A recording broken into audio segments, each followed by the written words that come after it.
চলতি মৌসুমে তীব্র দাবদাহে পুড়ছে মেহেরপুরের জনপদ। এমন অবস্থায় খরার কবলে পড়েছে বোরো ধানের আবাদ। সেচ দিতে দিতেই শুকিয়ে যাচ্ছে জমি।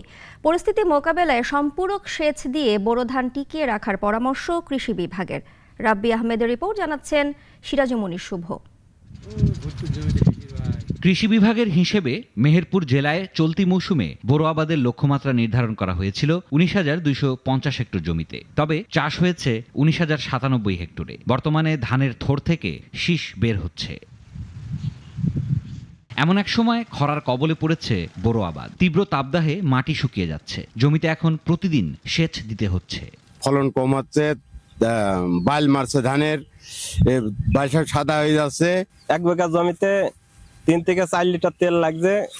আমাদের আবাদ করতে খুব অসুবিধা হচ্ছে। পানি দিয়ে মাঠে পানি রাখা যাচ্ছে না, ধান শুকিয়ে যাচ্ছে, মরে যাচ্ছে। টানা খরা চলায় জমির মাঝে মাঝে ধানের শীষ মরতে শুরু করেছে। পরিস্থিতি মোকাবেলায় সম্পূরক সেচ দিয়ে বোরো ধান টিকিয়ে রাখার পরামর্শ দিচ্ছে কৃষি বিভাগ। আমরা চাষিদের ব্যাপারে পানি ধরে রাখার পরামর্শ দিচ্ছি যে মাঠে 2 থেকে 3 ইঞ্চি পানি ধরে রাখতে হবে, সম্পূর্ণ পানি স্প্রে করতে হবে, তাহলে এই হিটের থেকে ফসলকে রক্ষা করা যাবে। খরাতে শীষ শুকিয়ে যাওয়া ছাড়াও বেড়েছে পোকার আক্রমণও।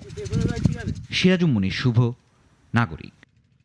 একমাত্র ওয়ালটন এসি দিচ্ছে 1 বছরের রিপ্লেসমেন্ট গ্যারান্টি।